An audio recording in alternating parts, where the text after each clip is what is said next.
Tengo para compartir hoy un pasaje de la Escritura que tal vez algunos conozcan, pero que me resulta muy curioso y que particularmente fue un pasaje en el que estuve pensando mucho porque quería entenderlo e investigando al respecto, y hoy se los quiero compartir. Yo siempre relaciono la Escritura con la condición humana. Nuestra condición, nuestra parte interna tiene altibajos, ¿verdad? ¿Cuántos tienen a veces algún altibajo?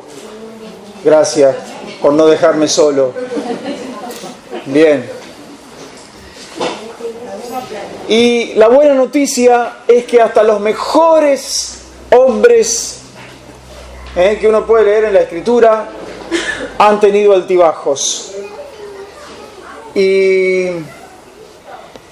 entonces quiero hablarle en parte también a aquel que, aún siendo sincero consigo mismo, está sufriendo tal vez y hasta ha pasado por algún momento de depresión por ver que una situación no cambia y porque sentir que esa situación en realidad depende de otro, ¿no? Parecería que es otro el que tendría que cambiar para que cambie lo que a mí me pasa. Y también esto, con todo cariño, con todo respeto, quiero que te llegue. Creo que el Señor nos va a hablar de este tema. Así que les pido que abran sus Biblias en el primer libro de Reyes, capítulo 19. ¿Cuántos conocen, no es pecado no conocerla, cuántos conocen la historia de Elías? Elías, algunos han leído acerca de Elías, ¿verdad? ¿Sí? Podríamos decir que es un tremendo hombre de Dios. Podríamos decir que es un gran hombre de Dios. Che, no me dejen solo, arriesguen. No, porque por ahí alguien dice, y yo no voy a decir amén, no voy a decir que sí, no sea cosa que Elías no era un gran hombre de Dios, ¿viste? Entonces por la duda no digo nada, ¿sí? Pero sin duda que este fue un hombre tremendo hombre de Dios. Era un profeta, ¿sí? Y ahí tenemos la Biblia. Y yo les quiero contar brevemente lo que sucedió antes de que pasemos a leer este capítulo. ¿Puede ser?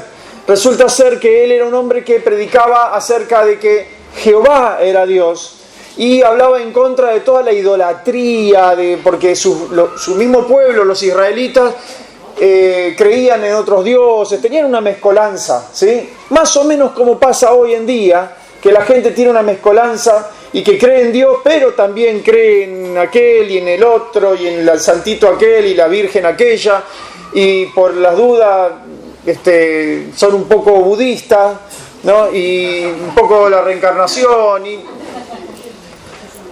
para pegarla. Bueno, y esto es lo que sucedía, y este era un hombre tan celoso del Señor que él profetizaba. Y como suele suceder a veces con los profetas, a veces dicen cosas que no son muy populares y hasta pueden resultar un poquito antipáticas. Entonces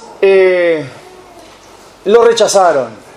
Y en cierta ocasión él hizo como un certamen, digamos, a ver quién era Dios, y él de alguna manera compitió contra los profetas de Baal.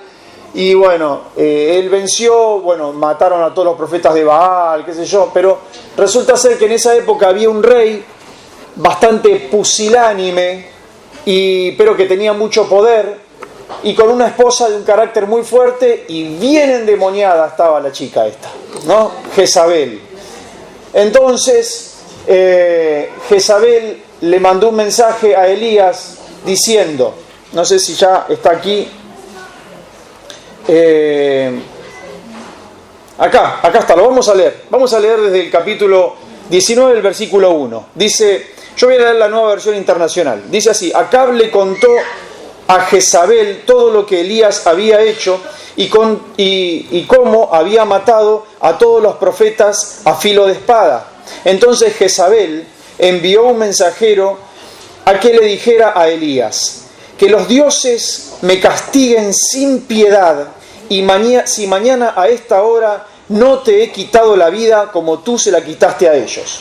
O sea, lo amenazó, ¿verdad? Y este hombre tan poderoso, tan hombre aguerrido, con un carácter tremendo, dice que Elías se asustó, ¿sí?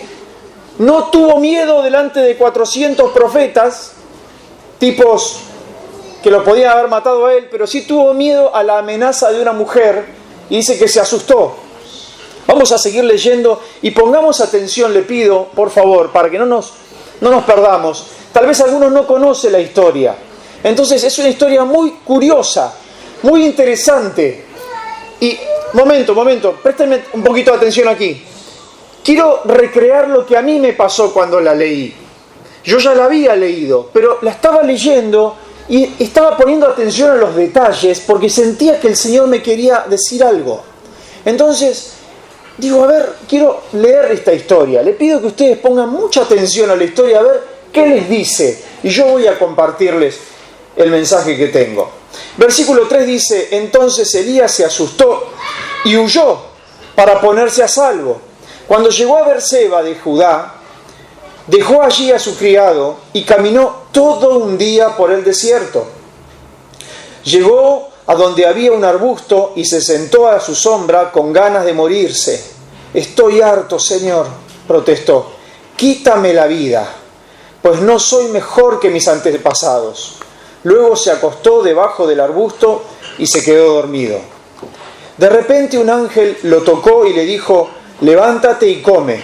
Elías miró a su alrededor y vio a su cabecera un panecillo cocido con carbones calientes y un jarro de agua. Comió y bebió y volvió a acostarse. El ángel del Señor regresó y tocándolo le dijo: levántate y come porque te espera un largo viaje. Elías se levantó y comió y bebió, y una vez fortalecido por aquella comida, viajó 40 días y 40 noches hasta que llegó a Horeb, el monte de Dios, y allí pasó la noche en una cueva. Más tarde, la palabra del Señor vino a él y le preguntó: ¿qué haces aquí, Elías? Me consume mi amor por ti, Señor. Dios Todopoderoso, respondió él. Los israelitas han rechazado tu pacto, han derribado tus altares y a tus profetas los han matado a filo de espada. Yo soy el único que ha quedado con vida y ahora quieren matarme a mí también. El Señor le ordenó: sal y preséntate ante mí en la montaña, porque estoy a punto de pasar por allí. A ver qué entendemos de esto. Dice: como un heraldo del Señor vino un viento recio, tan violento que partió las montañas e hizo añicos las rocas. Pero el Señor no estaba en el viento. Al viento le siguió un terremoto, pero el Señor tampoco estaba en el terremoto. Tras el terremoto vino un fuego, pero el Señor tampoco estaba en el fuego. Y después del fuego vino un suave murmullo, un silbo apacible. Y cuando Elías lo oyó, se cubrió el rostro con el manto y saliendo se puso a la entrada de la cueva. Entonces oyó una voz que le dijo: ¿qué haces aquí, Elías? Él respondió: me consume mi amor por ti, Señor, Dios Todopoderoso. Los israelitas han rechazado tu pacto, han derribado tus altares y a tus profetas los han matado a filo de espada. Yo soy el único que ha quedado con vida y ahora quieren matarme a mí también. El Señor le dijo: regresa por el camino y ve al desierto de Damasco, y cuando llegues allá, unge a Jezael. Y bueno, sigue un poquito más la historia, pero no quiero continuar. Lo que pasa al final es que el Señor le habla y le dice: bueno, ahora hace esto y esto y esto.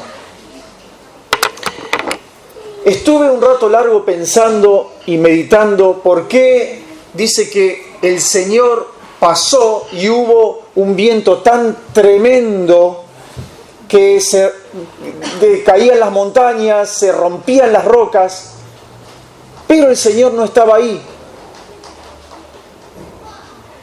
Pero el Señor lo había producido. Pero el Señor no estaba ahí. Interesante. Voy a hablar de esto un poquito más adelante. Quiero que consideremos lo siguiente. Elías era un hombre tremendo de Dios, ¿no?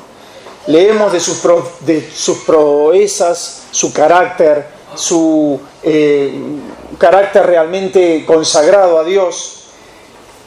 Y dice que en este momento, por eso hablé de altibajos al principio, el profeta está tan deprimido, y los que entienden de psicología, y acá hay algunas, ¿sí?, saben que hay como distintos grados de depresión, ¿sí? Una depresión muy profunda puede hacer que una persona quiera morirse, y ya es peligroso, ¿verdad? Por ahí piensa en suicidarse, entonces ya es muy profunda, es peligroso. Y hay otros que se deprimen porque he leído en alguna oportunidad que todas las personas en algún momento de su vida pasan por alguna etapa de depresión más o menos profunda. Simplemente algunos no tienen ganas de nada, no se sienten motivados por nada, y es una depresión que por ahí después pasa. Pero hay algunas personas que pasan por unas depresiones muy profundas y llegan al punto tal de querer morirse. Y aquí estamos viendo a un hombre de Dios que se quería morir. Ya no le importaba nada. Evidentemente estaba muy deprimido, muy deprimido. Entonces, mientras él está ahí acostado, debajo, porque había recibido la amenaza y dijo, me voy al desierto. Dejó a su criado que todo el día andaba con él, le dijo, no, quédate acá. Y se fue caminando un día por el desierto y se acostó abajo de un arbusto pensando, tal vez acá no me van a encontrar. Nadie sabe que estoy acá. Cuidándose del peligro. Y se quedó dormido diciendo, Señor, matame. Ya no le veo sentido a seguir viviendo. Ya estoy cansado. No quiero seguir. Entonces dice que aparece un ángel que le sirve comida y lo fortalece. Y no sé si te pasó, a mí sí me pasó, que en algún momento de debilidad alguien me llamó por teléfono o alguien me dio una palabra que me motivó, me fortaleció, y fue como un ángel para mí esa persona. Tal vez alguno de ustedes los visitó algún ángel, ¿sí? O alguna persona que le fue de mucha bendición, y es como un ángel en esos momentos, ¿no? Que te proveen lo que necesitas y que te animan, ¿verdad? Entonces dice que, mirá, vos pensás que está todo perdido, pero vengo a darte noticias. No todo está terminado aquí. Come y bebe, fortalécete, porque te espera un largo camino y muchas cosas tenés por hacer. Entonces, cuando alguien que está re deprimido y que se quería morir viene y le dice, no, para que acá no termina todo, vamos, a comer, a fortalecerse, porque te espera un largo camino y tenés mucho por hacer. La verdad es que eso es una palabra que te anima, pero aún así a una persona deprimida tal vez no le alcanza para poder activarse y salir de la depresión. Entonces a él le esperaba un largo camino y tal vez su carne no quería obedecer y prefería quedarse ahí y morirse ahí. Como hablaba el otro día con alguien, me dijo, la carne es débil, pero el espíritu está dispuesto. Uno por ahí quiere hacerlo, pero hay una parte de uno que dice, no tengo ganas, ¿sí? Entonces, ¿quién gana allí?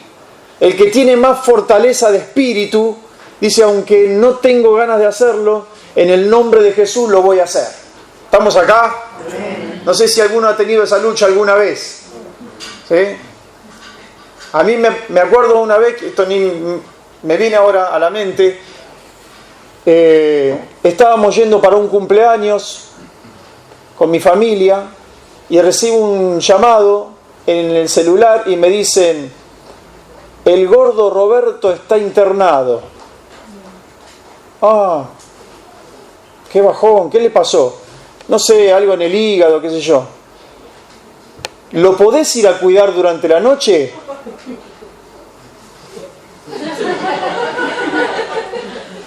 Tenía otros planes yo, ¿sí? Te podría mencionar 500 opciones mejores. Ir a cuidarlo al gordo Roberto, un hospital por allá, encima un tipo mañoso, viste, complicado, que te mentía, te decía, por ahí el médico venía y le decía, no tomes agua. Y yo llegaba y me dijo, no, el médico me dijo que tengo que tomar agua. Muy mal hacía el gordo. Entonces, es como que en el espíritu yo decía, bueno, vamos, voy a ir, pero para cómo mi esposa no me ayudó mucho. Porque decía, escúchame, que le pidan a otro, que estamos yendo a un cumpleaños, qué sé yo, ¿viste? Entonces, bueno, tuve la lucha, ¿sí? Igual fuimos a cumpleaños. Sí, fui a cuidarlo al gordo.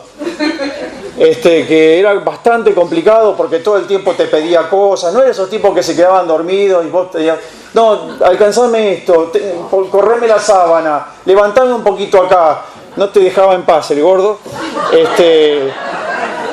dio bastante trabajo, bueno, entonces la vida de la fe está llena de situaciones en las cuales luchamos contra cosas que por ahí no tengo ganas de hacerlas, pero sé que Dios quiere que yo las haga, ¿me entienden? Los que no pelean esas batallas pronto se apartan del Señor, el Evangelio no me funciona, yo oré y Dios no me contestó. O sea, no es así. El camino de Dios implica una lucha interna contra nosotros mismos a veces. Es bueno librar esa batalla. Y las victorias las tenemos cuando logro hacer aquello que no tenía ganas de hacerlo o a lo que fui tentado de hacer pero que no me convenía. Entonces ahí tuve una victoria y salgo fortalecido. La cuestión es que el hombre que quería morirse, que estaba muy deprimido porque quería morirse, obedeció y dijo, bueno, me levanto y voy. Y caminó, dice que 40 días y 40 noches hasta llegar a un monte y se metió adentro de una cueva. Entonces me resulta muy simbólico la cueva. Vamos a hablar un poquito de la cueva. El hombre estaba allá dentro de la cueva, viene el Señor y le dice, ¿qué haces aquí, Elías? Y él estaba ahí adentro y decía, Señor, te amo mucho y vos sabés, pero tu pueblo están haciendo todo al revés, no te siguen, yo soy el único que quedó y al fin y al cabo nadie me entiende. Y traspolándolo, digamos, a nuestra vida, la cueva es el pobre yo, que hago todo bien, que voy a la iglesia, y mi familia, viste cómo son, y mi esposo, y mi hijo, y el pastor que no me saludó, y los hermanos que algunos, viste, que cómo son, que parece cara de bonitos, pero no son tan bonitos, y esto y aquello, y encima son los de tu pueblo que deberían ser como yo, y no son como yo, y fíjate tal y tal y tal, viste. Bueno, más o menos es lo que dice. Y vos fíjate que Dios no le dice, ay, pero qué mala gente la que te rodea, pobrecito, ¿cómo te pasó eso? Dame los nombres que los voy a castigar a uno por uno. ¿Viste? O sea, no es, o sea, deja a un lado todo el pobre yo, ¿viste? Pobre yo que estoy acá en la cueva, ¿viste? Entonces le dice, sal de la cueva, salí de la cueva, porque todo lo que me dijiste, vamos a dejarlo. Voy a tratar con vos ahora. Porque todos tenemos algún problema, seguramente, o alguna situación que todavía está perdurando y que entendemos, la analizamos y entendemos que es la responsabilidad de otro. Y tal vez sea así. Tal vez estamos viviendo una situación porque hay otro que no quiere cambiar su conducta y que vive en mi casa y que afecta mi vida. Y en parte puede ser tu análisis que sea así. Por eso el Señor no le dice que no a Elías. No rechaza su pobre yo todo lo que me pasa. Hasta tal vez dice, está bien, pero ahora vamos a salir de la cueva. Ahora vamos a hablar nosotros dos. ¿Estamos? Y esto también tiene que ver con la vida de la fe. La vida de la fe implica el hacernos cargo. Nadie me dice amén. Ah, bueno, ¿viste? No sé si quiere. Claro, bueno. Aunque sea un amén solidario. ¿Viste? Amén. Hay que hacerse cargo. Porque es verdad tal vez que alguno que vive conmigo es un salvaje que me está haciendo la vida imposible, pero en algo vamos a hablar ahora nosotros, dice Dios. Y luego empieza esta parte del relato que me resulta, hasta traté de ver comentarios y voy a arriesgar mi interpretación, porque dice que Dios provocó un viento que fue tan tremendo, debe haber sido un huracán grado no sé cuánto, que dice que se partían las rocas y se estremecía la montaña, ¿sí? Pero Dios no estaba allí. Piensen, por favor. ¿Por qué? Dios provoca algo, pero Dios no está allí. Y esto a la vista de Elías. Y Elías entendió perfectamente que era Dios el que hizo eso. Y después de esto, un terremoto, y te la regalo, estar en la montaña en una cuevita y que venga un terremoto, ¿verdad? Luego de esto, un incendio, un fuego, pero Dios no estaba allí tampoco. Y pasó semejantes demostraciones que las había provocado Dios, y luego un silbo apacible, algo muy suave. Y en ese momento dice que Elías se arrodilló y se tapó con el manto y se postró delante de Dios porque ahí estaba Dios. Entonces le di vueltas y vueltas al asunto y concluyo en lo siguiente. El Señor le estaba diciendo a Elías, mira Elías, yo puedo hacer cualquier cosa. Yo puedo hacer milagros. Puedo traer juicio sobre las naciones. Puedo hacer que un tsunami barra con una ciudad costera cuando yo quiera. Porque el diseño está de que el mar llegue hasta la costa y después se vuelva a su lugar. Así lo diseñé, pero yo puedo hacer que no se frene en la costa y que arrase con una ciudad. Yo puedo hacer que un volcán que por 500 años no hizo erupción, haga erupción y sea una catástrofe. ¿Sí? Yo puedo hacer que un cáncer se sane. Yo puedo hacer que una persona que estaba en la miseria, ¿sí?, ahora tenga para vivir. Puedo hacer que alguien que estaba atrapado o esclavizado por sí mismo, por los vicios o por lo que sea, pueda ser libre.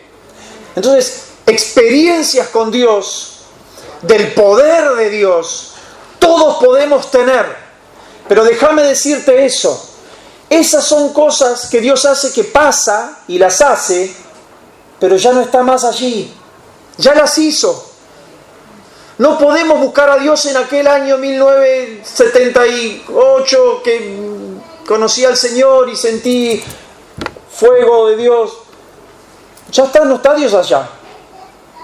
O hace 4 años atrás, cuando yo fui libre de las drogas, o ahora el culto pasado que fue un coltazo, tremendo. ¿Sí? Ya está, ya Dios pasó, ya eso sucedió.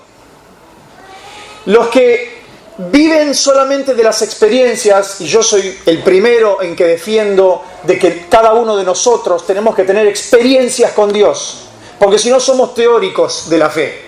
Entonces tenemos que conocer la Escritura, Pero luego yo quiero tener experiencias con Dios. Yo quiero orar y que Dios responda a mis oraciones. ¿Sí? Yo quiero orar por cosas difíciles, imposibles, y estar con expectativa, esperando que Dios haga el milagro. Entonces tendré una experiencia, algo que ha marcado mi vida, ¿sí? Y que es un testimonio que estará para siempre conmigo. Está muy bueno eso. Pero es como un nivel almático, ¿no? Siento paz, siento alegría, me siento libre y un montón de cosas que Dios puede hacer en mi vida, y nos quedamos en un plano almático. Es como, para los que conocen cómo era el templo de Dios, el templo en la antigüedad, estaba el atrio, el lugar santo y el lugar santísimo, donde estaba la presencia de Dios. Los que solamente viven y dan mucho valor a las experiencias que podemos tener en cualquier momento, son como aquellos que han llegado al lugar santo, donde Dios pasa y hace cosas, pero no habita allí. Dios habita el lugar santísimo. Entonces podemos estar en alguna reunión y decir, ¡ay, qué cultazo! Temblé todo, temblé todo, me caí, lloré, me pasó esto, aquello. Y está bueno que eso suceda, porque creo que son toques de Dios que van aportando a mi espiritualidad y a mi fortaleza, ¿no? Me van transformando por adentro. Pero hay un lugar donde Dios está, ¿sí? Y es ese silbo apacible. Y ahí Dios habita. Y es donde nuestro espíritu se toca con el Espíritu de Dios. Es donde nos mezclamos con el Espíritu de Dios. ¿Sí? Y ese silbo apacible es donde también habita la verdad de Dios. Es donde nos enfrentamos con nosotros mismos. Es donde se apagan todos los sonidos, todo lo que dificulta nuestra adoración, todo lo que estorba nuestra conexión con Dios.